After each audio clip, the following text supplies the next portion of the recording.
আসসালামু আলাইকুম। নিয়মিত বাংলা সংবাদে আপনাদের স্বাগতম। শুরুতেই থাকছে শিরোনাম, এরপর বিস্তারিত। আরও একটা সেনা সমর্থিত 111 সরকার আসছে শীঘ্রই, বলছেন সাবেক সেনাপ্রধান ইকবাল করিম ভূঁইয়া। এদিকে ইসিতে আইন শৃঙ্খলা নিয়ে উচ্চ পর্যায়ের বৈঠক, নির্বাচনে বিচারিক ক্ষমতা চায় সশস্ত্র বাহিনী। আইএমএফের নতুন মত, নির্বাচিত সরকার ছাড়া ঋণের অর্থ দেবে না আর। এবং সবশেষ জানিয়ে দেব, জুলাই আগস্টের পটভূমি তৈরি করেছে ছাত্রদল, বলছেন বাবুল। এতক্ষণ শুনছেন সংবাদ শিরোনাম, এবার জানুন পুরো বিস্তারিত। বর্তমান অন্তর্বর্তীকালীন সরকার আরও 1-2 বছর থাকবে বলে দাবি করেছেন সাবেক সেনাপ্রধান জেনারেল অবসরপ্রাপ্ত ইকবাল করিম ভূঁইয়া। তিনি বলেন, বর্তমান অন্তর্বর্তী সরকার আরও 1-2 বছর থাকবে, তারপর নির্বাচনে বিএনপির ক্ষমতা আহরণের সম্ভাবনা। বিএনপির পুরো মেয়াদ শেষ করতে পারবে কিনা তা নির্ভর করবে কিছুটা ভারতের কৌশলগত অবস্থানের উপর এবং কিছুটা আওয়ামী লীগের প্রত্যাবর্তন ও শক্তি সঞ্চয়ের উপর। যদি বিএনপি তার বিরুদ্ধে পরিচালিত পরিকল্পিত সহিংসতা বিরোধী আন্দোলন দমনে ব্যর্থ হয়, তবে 111 এর পুনরাবৃত্তি ঘটবে। নিজের ফেসবুকে আগামী 5 বছরে আমরা কোথায় যাচ্ছি শিরোনামে এক ধারাবাহিক লেখার শেষে অংশে সোমবার প্রকাশিত এক পোস্টে তিনি এমন দাবি করছেন। ইকবাল করিম ভূঁইয়া তার ফেসবুক পোস্টে আরও লিখেছেন, অদক্ষতা, আইন শৃঙ্খলা অবনতির কারণে অথবা ছাত্র চাপের মুখে সংস্কার মিশনের হাত দিলে নির্বাচন না হয়ে অন্তর্বর্তী সরকার ক্ষমতায় থাকবে। তখন দুর্বল মন্ত্রীরা বদলাবে এবং ডক্টর ইউনূসকে প্রেসিডেন্ট করে ঐক্যমত্যে জাতীয় সরকার গঠিত হবে। সাবেক সেনাপ্রধান লিখেন, সংবিধান বদলের ক্ষীণ গুঞ্জন উচ্চকিত হলে আগামী 5 বছর যাবে গণপরিষদের নির্বাচন, সংবিধান প্রণয়ন ও গণভোটে। যাই ঘটুক, এই 5টি বছর দেশকে বাস করতে হবে বিভ্রান্তি, অস্থিরতা, প্রতিবাদ, আন্দোলন, হরতাল, অবরোধ ও সহিংসতার ভেতর দিয়ে। পঙ্গু অর্থনীতি দরিদ্রের আরও বিপদ ফেলবে এবং সামাজিক অর্থনৈতিক সূচকে বাংলাদেশ ক্রমাগত পেঁচাতে থাকবে। এদিকে ইসিতে আইন শৃঙ্খলা নিয়ে উচ্চ পর্যায়ের বৈঠক, নির্বাচনে বিচারিক ক্ষমতা চায় সশস্ত্র বাহিনী। জাতীয় সংসদ নির্বাচনে বিচারিক ম্যাজিস্ট্রেসি ক্ষমতাসহ দায়িত্ব পালন করতে চান সশস্ত্র সেনা, নৌ ও বিমান বাহিনীর সদস্যরা। এর সপক্ষে তাদের যুক্তি, বিচারিক ক্ষমতাসহ মাঠে থাকলে যে কোনো পরিস্থিতিতে দ্রুত সিদ্ধান্ত নেওয়া সম্ভব, এতে সহজেই পরিস্থিতি নিয়ন্ত্রণে আনা যাবে। সোমবার নির্বাচন ভবনে আইন শৃঙ্খলা রক্ষাকারী বাহিনীর উচ্চ পর্যায়ের বৈঠকে সশস্ত্র বাহিনী থেকে এ প্রস্তাব উপস্থাপন করা হয়েছে।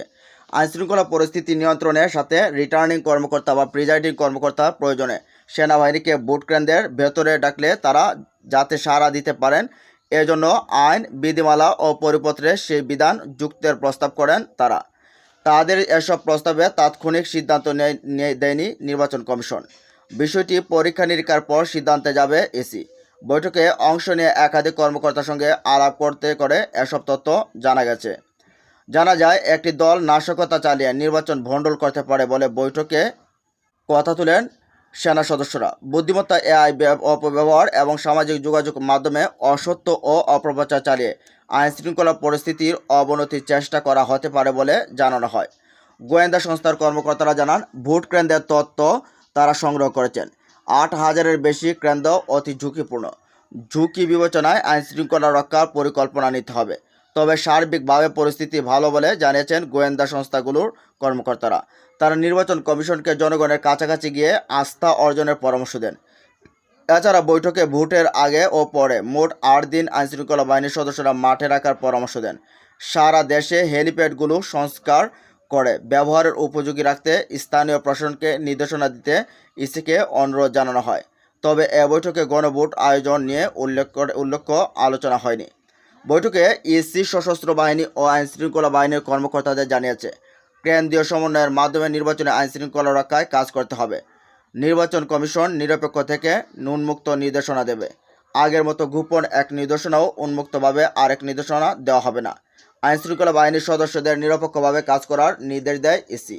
সব বাহিনীর উদ্দেশ্যে প্রধান নির্বাচন কমিশনার বলেন, একই এলাকায় যারা দীর্ঘদিন দায়িত্ব পালন করছেন তাদেরকে ভোটের আগে বদলি করতে হবে। বিশেষ করে নির্বাচনে আনসার বাহিনীতে পক্ষপাত দুষ্ট ব্যক্তিরা যাতে নিয়োগ না পান সে বিষয়ে সতর্ক থাকার পরামর্শ দেন সিসি। সোমবার প্রধান নির্বাচন কমিশনার সিইসি এম নাসির উদ্দিনের সভাপতিত্বে একাদশ সংসদ নির্বাচনের প্রাক প্রস্তুতিমূলক আইন শৃঙ্খলা ও সভা অনুষ্ঠিত হয়। রুদ্ধদ্বার এ বৈঠকে 4 নির্বাচন কমিশনার, এসি সিনিয়র সচিব, স্বরাষ্ট্র মন্ত্রণালয়ের সিনিয়র সচিব, আইন শৃঙ্খলা রক্ষাকারী বিভিন্ন বাহিনীর প্রধান ও তাদের প্রতিনিধিরা উপস্থিত ছিলেন। বৈঠকের বিষয়ে এসি সিনিয়র সচিব আখতার আহমেদ সাংবাদিকদের বলেন, ভোট কেন্দ্র থেকে আইন শৃঙ্খলা সমন্বয়, ড্রোন ব্যবহার নিষিদ্ধকরণ, ভোট কেন্দ্রে পর্যবেক্ষণে বডি অন ক্যামেরা সহ বিভিন্ন বিষয়ে আমরা বিস্তারিত আলোচনা করছি। তিনি বলেন, নির্বাচনের আগে 3 দিন, নির্বাচনের দিন এবং নির্বাচনের পরবর্তী 4 দিন, মোট 8 দিন আইনশৃঙ্খলা বাহিনী মোতায়েনের প্রস্তাব এসেছে। আমাদের ইনিশিয়াল প্রোগ্রামিং ছিল 5 দিন। যে প্রস্তাব এসেছে তা আমরা পরীক্ষা করে দেখব। দেশের বর্তমান পরিস্থিতি নিয়ে সভায় সংখ্যা প্রকাশ করা হয়েছে কিনা এমন প্রশ্নের জবাবে সচিব বলেন, নির্বাচনের সময়সীমা তফসিল ঘোষণা থেকে গ্যাজেট প্রকাশ পর্যন্ত ইসির এখতিয়ারে দিন। আমাদের আলোচনার পরিমিতি এতটুকুই ছিল।